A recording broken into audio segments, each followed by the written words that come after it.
Hello అండి. ఈరోజు ఆనపకాయ కర్రీ చేయడం చూపిస్తున్నాను. జస్ట్ 5 మినిట్స్లో సింపుల్గా ఈజీగా అయిపోయే కర్రీ. మనం అన్నం వడ్డించుకునే లోపల కర్రీ రెడీ అయిపోతుంది అంత ఫాస్ట్గా. నేను ఒక హాఫ్ ఆనపకాయ మట్టుగా చేశాను. దాన్ని కట్ చేసి పెట్టుకున్న, చాప్ చేసి. ఒక ఆనియన్ తీసుకున్నాను, 2 పచ్చిమిరపకాయలు, 2 టమాటాలు. ఇంకా దాంట్లోకి నేను ఆనపకాయలోకి యూజువల్గా పప్పు వేసుకుంటే ఇష్టపడతాను, శనగపప్పు. అందుకనే పప్పులు వేసుకున్నాను, కొన్ని శనగపప్పు, మినపప్పు, పెసరపప్పు, ఓన్లీ ఫర్ ద టేస్ట్ అనమాట. ఇంకా పచ్చిమిరపకాయలు వేసాం కాబట్టి తాలింపులాగా వేస్తే ఎండుమిరపకాయలు వేసుకోవచ్చు, ఆవాలు, జీలకర్ర. సో ఇప్పుడు కుక్కర్ గిన్నె పెట్టాను, అందులో కొంచెం ఆయిల్ వేసుకొని దాంట్లో వేడైన తర్వాత ఉల్లిపాయలు, పక్కన కార్న్ వేపుకుంటున్నాను. ఉల్లిపాయలు వేస్తున్నాను. ఉల్లిపాయలు వేగిన తర్వాత పచ్చిమిరపకాయలు, ఉల్లిపాయలు 2 వేయించిన తర్వాత కోసి పెట్టుకున్న ఆనపకాయ ముక్కలు, ఇంకా మిగతావన్నీ కూడా అందులో వేస్తాను. అయితే నేను టొమాటో మటుకు నేను ప్యూరీ లాగా తయారు చేసేసేస్తాను. అలా అయితే దాన్ని ఈజీగా అందులో మిక్స్ అయిపోతుంది. చూడండి, కార్న్ చక్కగా వేగుతుంది, పక్కన అన్నం కూడా రెడీ అయిపోతుంది. ఉల్లిపాయలు వేగిన తర్వాత అందులో కోసి పెట్టుకున్న ఆనపకాయ ముక్కలు. ఇందులో మనం ఇంకా అస్సలు వాటర్ వేయక్కర్లేదు, ఎందుకంటే ఆనపకాయలో వాటర్ ఉంటుంది, మనకు తెలుసు కదా.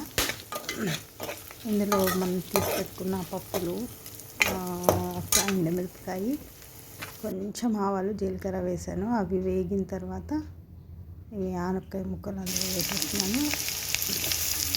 ఆనపకాయలో అదేమో వాటర్ కంటెంట్ ఎక్కువ ఉంటుంది కదా. సొరకాయ అంటారు ఇక్కడ తెలంగాణ సైడ్ కదా. మేము ఇక్కడే పుట్టి పెరిగాం, కానీ మాది రూట్స్ ఈస్ట్ వెస్ట్ గోదావరీస్ కాబట్టి ఆనపకాయ అని మమ్మీ వాళ్ళు అలా అంటారు, అదే అలవాటు మాకు కూడా.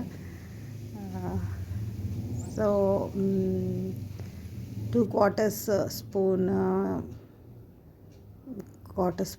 ఒక పావు స్పూన్ పసుపు, 2 స్పూన్స్ కారము, ఉప్పు తగినంత వేసుకొని కలుపుకోవడమే. కావాలంటే జింజర్ గార్లిక్ పేస్ట్ వేసుకోవచ్చు. ఇందులో యూజువల్గా వెజిటేబుల్స్ అన్నిట్లో వేస్తాం కదా. ఈ టమాటా ప్యూరీ చేసి పెట్టుకున్నా నేను, అది వేసేసాను. పులుపు కావాలంటే కొంచెం మనము చింతపండు రసం వేసుకోవచ్చు, కానీ అవసరం లేదండి. టొమాటోలో ఉన్న పులుపు సరిపోతుంది, చాలా టేస్టీగా ఉంటుంది. కొంచెం ఒక్క చుక్క అది మిక్సీ గిన్నె కడిగిన వాటరే అందులో వేస్తున్నాను. కొంచెము పులుపు కోసం చింతపండు రసం అందులో వేసాను. ఇంకా అంతే, ఇంకా వేసేది ఏమీ లేదు. ఇంకా ఆ వాటర్ కూడా అసలు నాకు ఇష్టం ఉండదు, అవసరం లేదు. టొమాటో ఇంకా ఆనపకాయలో ఉన్న వాటర్ తోటే కుక్ అవుతుంది, అది చాలా టేస్టీగా ఉంటుంది అసలు వాటర్ లేకుండా చేస్తే. బట్ ఇట్స్ ఓకే, కొంచెం జస్ట్ ఒక హాఫ్ కప్ వాటర్ అంతే. చూడండి, 1 or 2 విజిల్స్ మ్యాక్సిమం తీసేయాలంతే, చాలా. ఇంకా రెడీ అయిపోయింది